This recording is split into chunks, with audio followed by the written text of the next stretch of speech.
Hello everyone, welcome to my channel.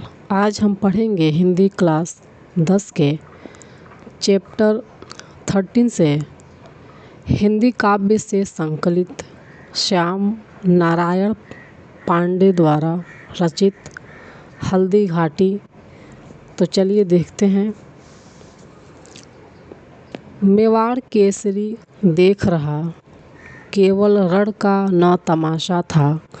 वह दौड़ दौड़ करता था रण, वह मान रक्त का प्यासा था।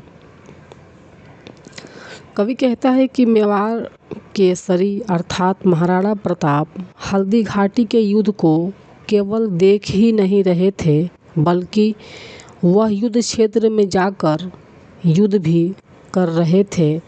वह मुगलों से युद्ध अपने मान सम्मान की रक्षा के लिए कर रहे थे।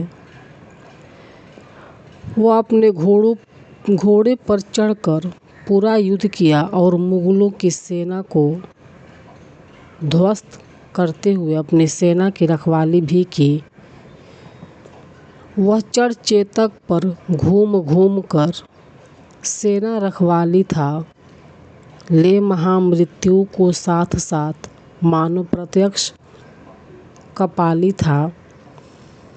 कवि कहता है कि वह अपने घोड़े पर चढ़कर युद्ध किया और मुगलों की सेना को ध्वस्त करते हुए अपनी सेना की रखवाली भी की। उन्होंने मुगलों की सेना का सामना किया और सदैव उन पर हावी रहे। वे मृत्यु की परवाह किए बिना ही इस प्रकार युद्ध कर रहे थे, मानो महाराणा प्रताप ने शिव जी का रूप धारण कर लिया हो। चढ़ चेतक पर तलवार उठा, रखता था भूतल पानी को। राणा प्रताप सिर काट काट करता था सफल जवानी को। कवि कहता है कि महाराणा प्रताप की सेना और मुगलों की सेना के मध्य भयानक युद्ध चल रहा था। जिस प्रकार भूमि के नीचे पानी में हलचल होने पर उफान उठता है और उस उफान में बहुत कुछ तहस नहस हो जाता है, उसी प्रकार अपने मान सम्मान की रक्षा करने के लिए महाराणा प्रताप के हृदय में भी उफान उठ गया था। उन्होंने अपने घोड़े पर बैठकर तलवार उठा ली और अपने विरोधियों का संहार करना आरंभ कर दिया। सेना नायक राणा के भी रण देख देख कर चाह भरे। मेवाड़ सिपाही लड़ते थे दूने तिगुने उत्साह भरे। कवि कहता है कि मेवाड़ के राजकुमार ने मुगलों की सेनाओं से सर धड़ से अलग करके अपनी जवानी की सार्थकता को सिद्ध किया था। महाराणा प्रताप के इस रौद्र रूप को देखकर मेवाड़ सेनानायक और सिपाहियों में उत्साह का संचार होने लगा था।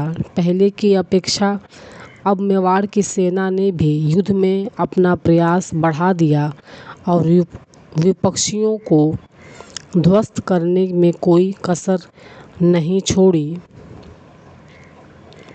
छड़ मार दिया कर कोड़े से, रण किया उतर कर घोड़े से। राणा रण कौशल दिखा दिखा चढ़ गया उतर कर घोड़े से।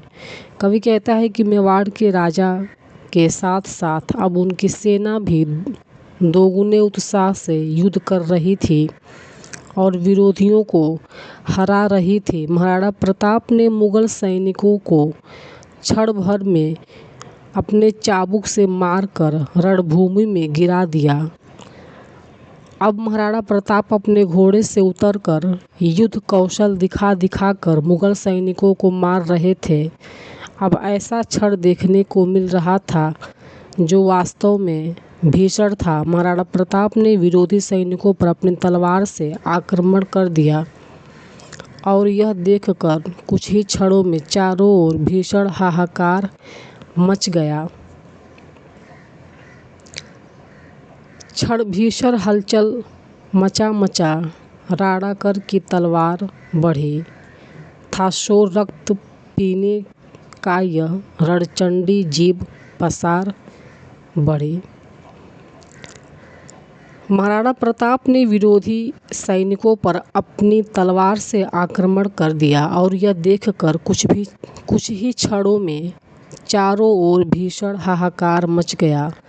रणभूमि में मचे इस भीषण नरसंहार को देखकर ऐसा प्रतीत हो रहा था मानो रणचंडी अर्थात दुर्गा के खून की प्यास बुझाने के लिए राणा अपने विरोधियों का संहार कर रहे हों।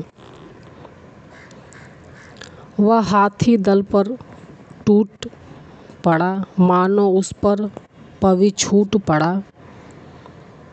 कट गई वेग से भू ऐसा शोणित का नाला फूट पड़ा। कवि कहता है कि मेवाड़ के राजा महाराणा प्रताप ने मुगल सेना पर इस प्रकार प्रहार किया मानो उन पर वज्र गिर गया हो। महाराणा प्रताप के प्रहार से मुगल सेना के समस्त हाथी दल ध्वस्त हो गए थे। उनके प्रहार में इतनी शक्ति थी कि उसकी प्रचंडता से ऐसा प्रतीत होने लगा जैसे धरती फट गई हो और उसमें से रक्त की धारा बह निकली हो। जो साहस कर बढ़ता उसको केवल कटाक्ष से टोक दिया, जो वीर बना नभ बीच फेंक बरछे पर उसको रोक दिया। कवि कहता है कि विरोधी दल के जो सैनिक अपने पराक्रम एवं साहस के बल पर कुछ आगे बढ़ते, उन्हें महाराणा प्रताप अपने बल से ही बीच रणभूमि में ही रोक देते थे। यह महाराणा प्रताप के प्रति विरोधियों में भय की स्थिति को दर्शाता है। दूसरी ओर विपक्षी दल के जो सैनिक बहादुरी करते हुए आगे बढ़ रहे थे, उन्हें महाराणा के भाले के प्रहार ने बीच रणभूमि में ही रोक दिया। इन सब परिस्थितियों से स्पष्ट होता है कि मेवाड़ के राजा के सामने मुगल सेना परास्त हो रही थी।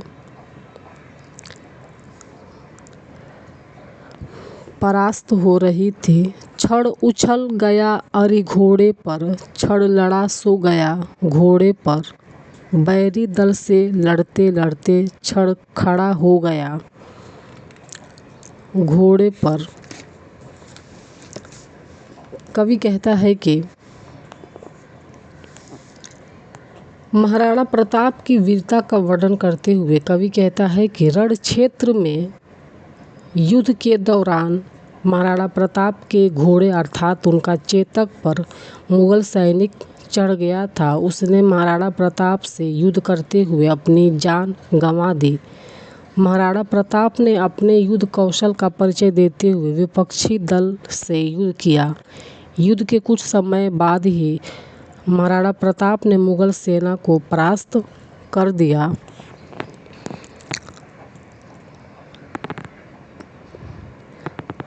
क्षण खड़ा हो गया घोड़े पर, क्षण भर में गिरते रुंडों से, मदमस्त गजों के शुंडों से, घोड़ों के विकल वितुंडों से पट गई भूमि नरमुंडों से। कवि कहता है कि उन्होंने विपक्षी दल के सर धड़ से अलग कर दिए। मुगलों के हाथी की सेना और मेवाड़ के घोड़ों की सेना के बीच चल रहे युद्ध में विरोधी दल का संहार इस प्रकार किया कि सभी रणक्षेत्र मुगलों के हाथियों के सूंड और मुगल सेना के कटे हुए सिरों से पट गया। ऐसा रण राणा करता था, कहता था लड़ता मान कहाँ, पर उसको था संतोष नहीं, मैं कर लूँ रक्त स्नान कहाँ। कवि कहता है कि महाराणा प्रताप वे निडर होकर अपने विरोधियों से युद्ध करते थे, परंतु उनको विरोधियों को परास्त करने पर परास्त करने भर से ही संतुष्टि नहीं मिलती थी। वह जितने अधिक शत्रुओं का नाश करते थे उतना ही रोष और क्रोध उनमें बढ़ता चला जाता था। क्षण आगे बढ़ता था वह, जिस पर तय विजय हमारी है, पर कम होता था रोष नहीं। वह मुगलों का अभिमान कहाँ, जब तक कि विरोधी सेना के रक्त से वे स्नान नहीं कर लेते थे, तब तक वह मान सम्मान के लिए रण क्षेत्र में युद्ध करते रहते थे। महाराणा प्रताप के माध्यम से कवि कहता है कि जिस युद्ध में विजय मेवाड़ सेना और राजा महाराणा प्रताप के निश्चित है, उस पर मुगलों का झूठा अभिमान और घमंड करना व्यर्थ है। तो ये था आज का वीडियो। अगर वीडियो पसंद आए तो प्लीज़ कमेंट सेक्शन में कमेंट करिए और मेरे चैनल को सब्सक्राइब करिए। Thank you.